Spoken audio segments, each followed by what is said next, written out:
இறை அன்பர்களுக்கும் ஆண்டோர் பெருமக்களுக்கும் மாணவ மாணவி கண்மணிகளுக்கும் குழந்தைகளுக்கும் மழலை செல்வங்களுக்கும் அடியேன் ஸ்ரீராம் பஜனை என்கிற தளத்தின் வழியாக கார்த்திகை மாதம் இன்று 3வது நாள் இந்த இனிய நாளிலே நல் வணக்கத்தினை செலுத்துவதில் மகிழ்ச்சி அடைகிறேன்.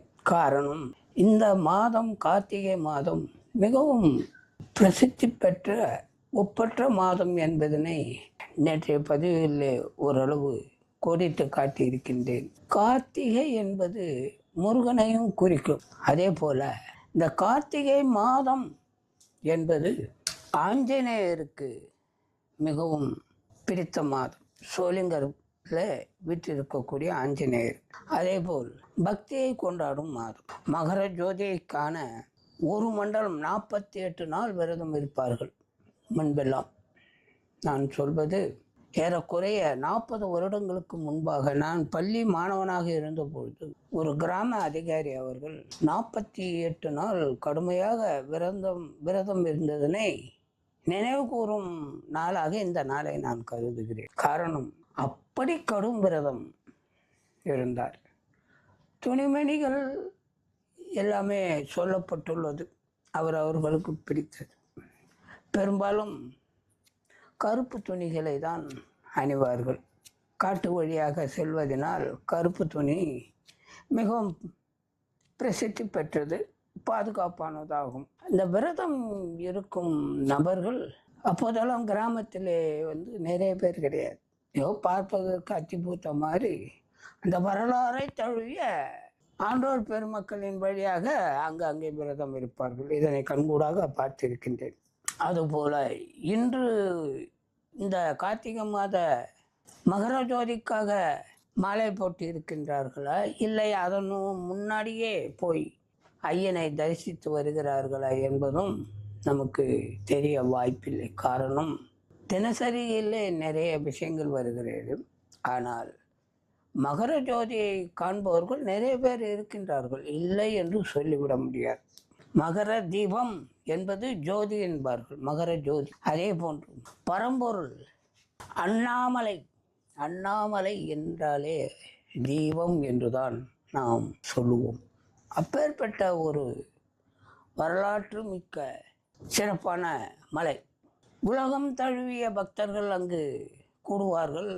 திருவண்ணாமலை அருணாச்சலேஸ்வரர் கோயிலிலே நாளைதான் பரமன் அருணாச்சலேஸ்வரர் மலையிலே கொடியேற்றம் நிகழ்வு நடைபெறுவதாக பத்திரிகைகளிலேயும் பல இதர தலங்களிலும் நாம் கண்டதுண்டு. கொடியேற்றம் நடந்த பின்னர் அங்கு மிகவும் சிறப்பான சங்கீர்த்தனை பாராயணங்கள் இது போன்று நடைபெறும். இதில் ஒரு மகிமை என்னவென்றால், இந்த தீபத்திற்காக இந்த அண்ணாமலையாரை சுற்றியுள்ள அந்த 14 கிலோமீட்டர் இடங்களை எங்கேயோ வெளியிலிருந்து வந்த ஆங்கிலேயர்கள் சுத்தப்படுத்தினார்கள் என்று கேட்கும் வரலாறும் இந்த ஆண்டில் அமைந்தது என்பதனை உண்மையிலேயே மகிழும்படி உள்ளது. இது பேப்பரில் வந்த செய்தி, தினத்தந்தியில் பார்த்தோன்னா. அப்போது இந்த அருணாச்சலேஸ்வரருடைய தீப மகிமை என்பது, மகர தீபம் என்பது எவ்வளவு பெயர் போனது என்பது இதிலிருந்து நாம் அறிய முடிகிறது.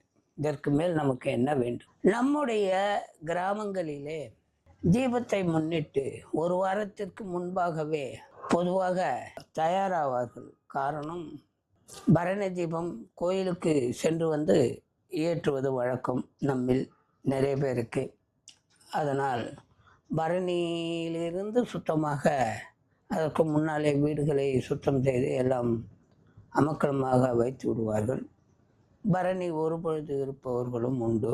அடுத்தது கிருத்திகை தான் பரணி தீப நாள், கார்த்திகை தீபம் என்று சொல்லுவோம்.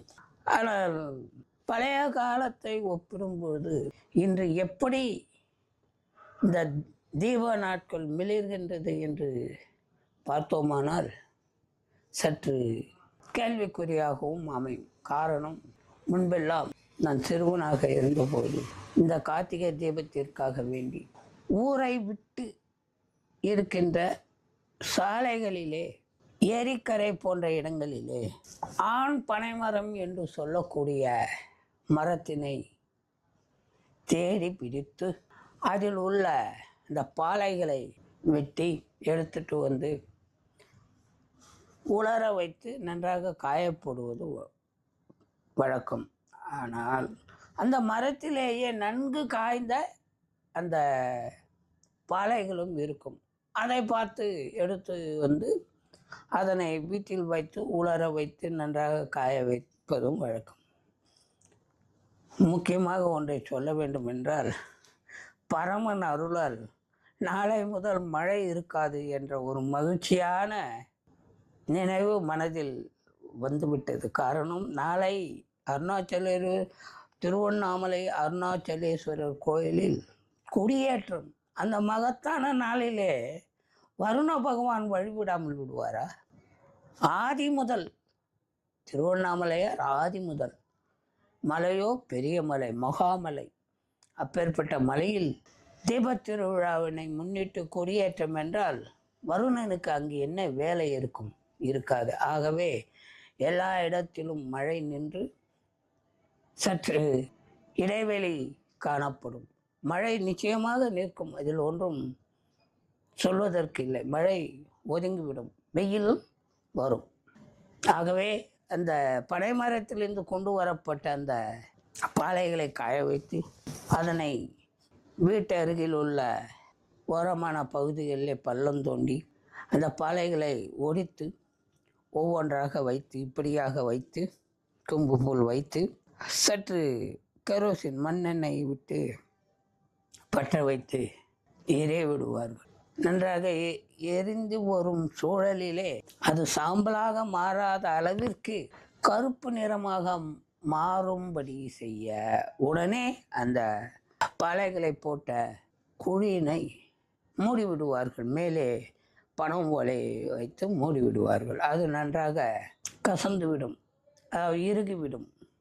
நெருப்பெல்லாம் இல்லாமல் கருப்பு நிறத்தில் கரியாக மாறி பதமாக வருவதற்கு தயாராகிவிடும்.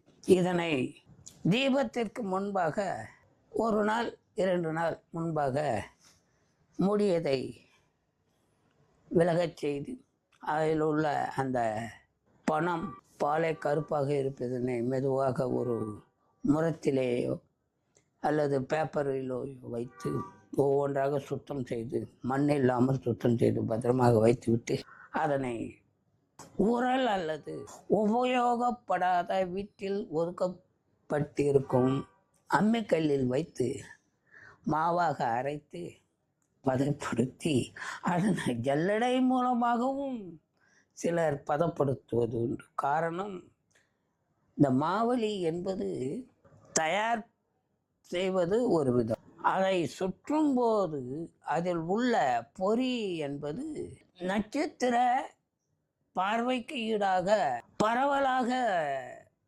மேலே ஒளிரும். அந்த அளவுக்கு அற்புதமாக இருக்கும். இதனை தயார் செய்வது என்பது மாவை அரைத்து சல்லடையில் போட்டோ இல்லை போடாமலோ தயார் செய்து ஒரு துணி ஒரு அரை அடிக்கு எடுத்து வைத்து நீட்டாக வைத்து அதை 2ஆக மடித்து பின்னர் அதில் மாவை வைத்து உள்புறமும் மேல்புறமும் மாவை வைத்து சுற்றி வர அது ஒரு குழைய மாதிரி, கை குழைய மாதிரி ஆகிடும். பந்து மாதிரின்னு சொல்லலாம், ஆகிடும். மேலே கட்டு துணி கயிறால் கட்டு எல்லாம் போட்டு பசுஞ்சாணம் மெழுகி மேலே காய வைத்து விடுவார்கள். இந்த 2 நாளில் அது உலர்ந்து விடும். தீபத்தன்று பனைமட்டையை கொண்டு வந்து, இந்த அளவிற்கு பனைமட்டை கொண்டு வந்து அது முக்கோணமாக இப்படி இருக்கும்படியாக 3-4 கீறல்களாக அந்த மட்டையை கீறி விரித்து விடுவார்கள். இதனுள் அந்த பந்து ஆனது அடங்கிவிடும். இப்பொழுது நாம் காண்பிப்பது என்னவென்றால், அந்த பனை மரத்தினுடைய பாலினுடைய அந்த கருநிறம் அடைந்த அந்த துகளால் ஆன பந்து என்பது இவ்வாறு பார்ப்பதற்கு மிகவும் அழகாக இருக்கும். மட்டை என் மட்டை தான், மட்டை தான் என் கை. இந்த கீழ்மூட்டு இருக்கு பாருங்க, அந்த அளவுக்கு சைஸ் ரெடி ஆகிடும். இதை மேலே சுற்றி அழகாக கட்டி விடுவார்கள். கட்டி மீண்டும் காய வைப்பார்கள். இந்த இடத்தில் இது மேல் பகுதி, இது கீழ்ப்பகுதி.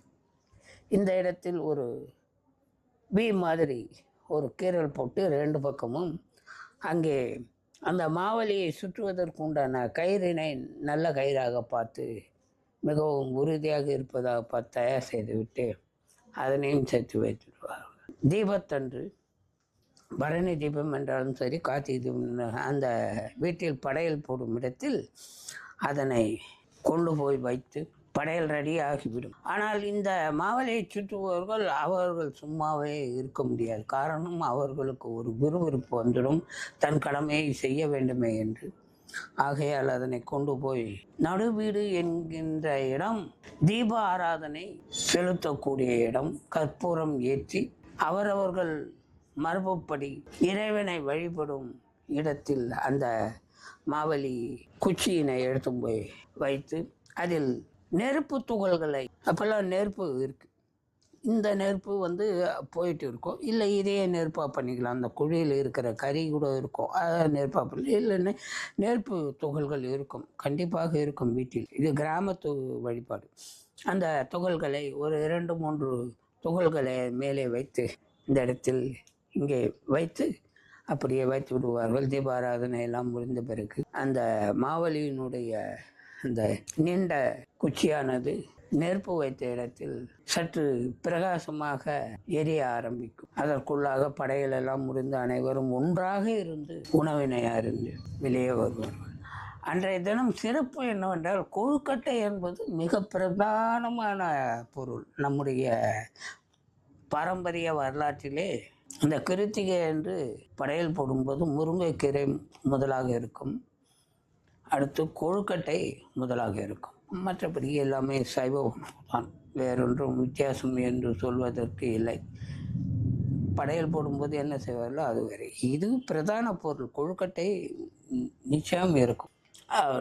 அதற்கு பிறகு ஊரிலே உள்ள, தவறாக நினைக்க வேண்டாம், ஒரு திருவிழா என்றால் எப்படி குதூகூலமாக இருக்குமோ அந்த வகையிலே இந்த மாவலி சுற்றும் நிகழ்வு என்பது ஊரில் உள்ள 4, 5, 6 எல்லைகளை, கிழக்கு, மேற்கு, வடக்கு, தெற்கு, இப்படி சொல்கிறோம் இல்லையா?